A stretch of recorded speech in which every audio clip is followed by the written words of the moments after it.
আসসালামু আলাইকুম। সুপ্রিয় অষ্টম শ্রেণীর শিক্ষার্থী, আশা করছি তোমরা সবাই ভালো আছো।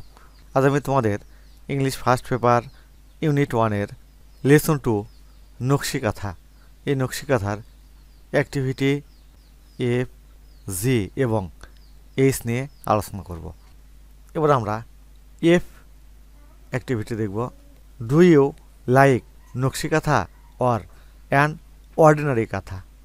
হয়, অর্থাৎ তুমি কি নকশিকাথা পছন্দ করো নাকি যে সাধারণ যে কাঁথা আছে সেগুলো পছন্দ করো এবং কেন করো? চলো এটিও আমরা আমাদের নোট থেকে দেখে নেব। I like nakshi kantha.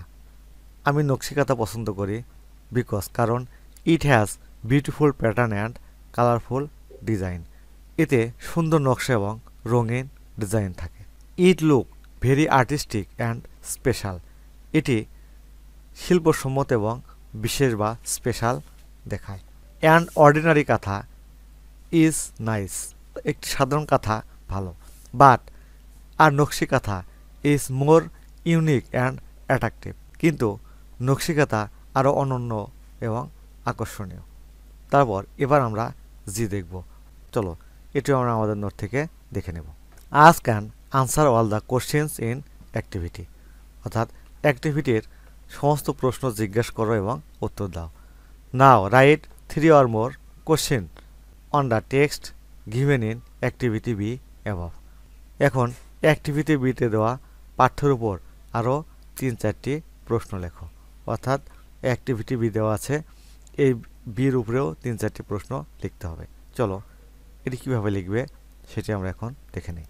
যেহেতু এখানে জোড়ায় কাজ করতে বলেছে, মনে করো এ এবং বির মধ্যে প্রশ্ন এবং উত্তর হচ্ছে বা কথোপকথন হচ্ছে, এভাবে লিখতে পারো। হোয়াট ডাস নকশা মিন? নকশা বলতে কি বোঝো? নকশা মিন্স আর্টিস্টিক প্যাটার্ন।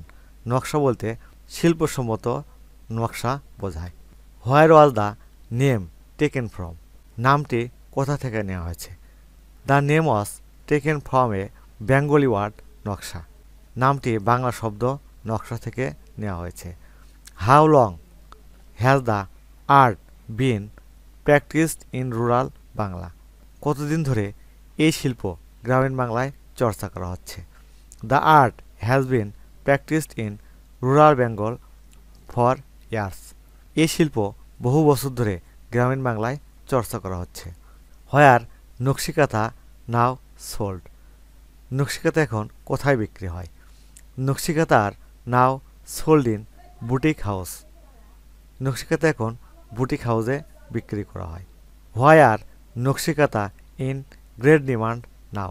কেন নকশিকাথার এখন এত চাহিদা? নকশিকাথার now is great demand because of their pattern and design embroidered on them. নকশিকাথার রঙিন নকশা ও সূচিকর্ম করা ডিজাইনের জন্য এত চাহিদা। হু রোড দ্য পোয়েম নকশিকাথার মাঠ? দ্য পোয়েম নকশিকাথার মাঠ ওয়াজ রিটেন বাই জসিমউদ্দিন। অর্থাৎ নকশিকাথার মাঠ কবিতাটি জসিমউদ্দিন লিখেছেন। Which place are famous for making nakshi kantha? কোন স্থানগুলো নকশিকাথা তৈরির জন্য বিখ্যাত? Mymensingh, Jamalpur, Rajshahi, Faridpur, Bogura and Jessore are famous for making nakshi kantha. What is use to make a nakshi kantha? Old or new cloth and thread are use to make a nakshi kantha. অর্থাৎ নকশিকাথা তৈরিতে কি ব্যবহার করা হয়? নকশিকাথা তৈরিতে ব্যবহার করা হয় পুরানো বা নতুন কাপড় এবং সুতা ব্যবহার করা হয়। Where can you buy nakshi kantha now? এখন নকশিকাথা কোথায় কেনা যায়? You can buy nakshi kantha in expensive handicraft shops in cities. এখন নকশিকাথা শহরের ব্যয়বহুল হস্তশিল্পের দোকান থেকে কেনা যায়।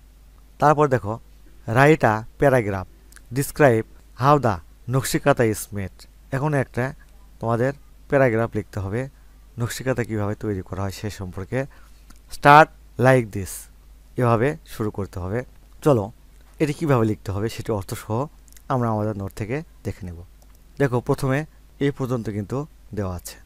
Old or new cloth are coloured thread are needed to make a nakshi kantha. নকশি কাঁথা তৈরি করতে পুরানো বা নতুন কাপড় এবং রঙিন সুতোর প্রয়োজন হয়। First, the cloth is folded and layer to make it থিকার। প্রথমে কাপড়টি ভাঁজ করে স্তরে স্তরে রাখা হয় যাতে এটি মোটা হয়। Then the layer are stitched together using simple running stitch. তারপর স্তরগুলোকে একসঙ্গে করে সেলাই করা হয়, সাধারণ রানিং সেলাই ব্যবহার করা হয়।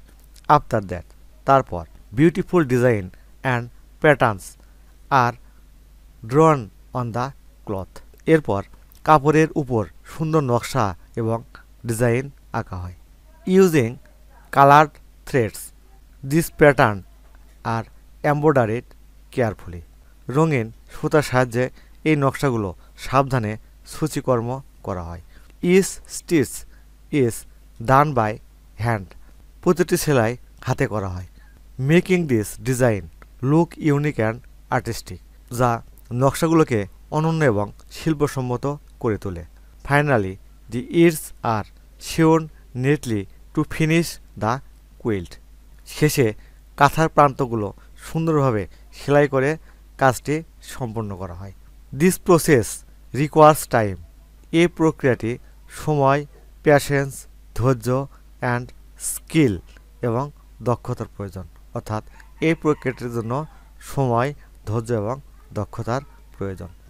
সুপ্রিয় শিক্ষার্থী, আজ তাহলে এখানে শেষ করছি।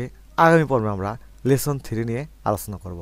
তোমরা এখনও যারা সোহান অনলাইন স্কুল চ্যানেলটি সাবস্ক্রাইব করোনি তারা প্লিজ সাবস্ক্রাইব করবে এবং ভিডিওতে লাইক দিয়ে দেবে। আল্লাহ হাফেজ।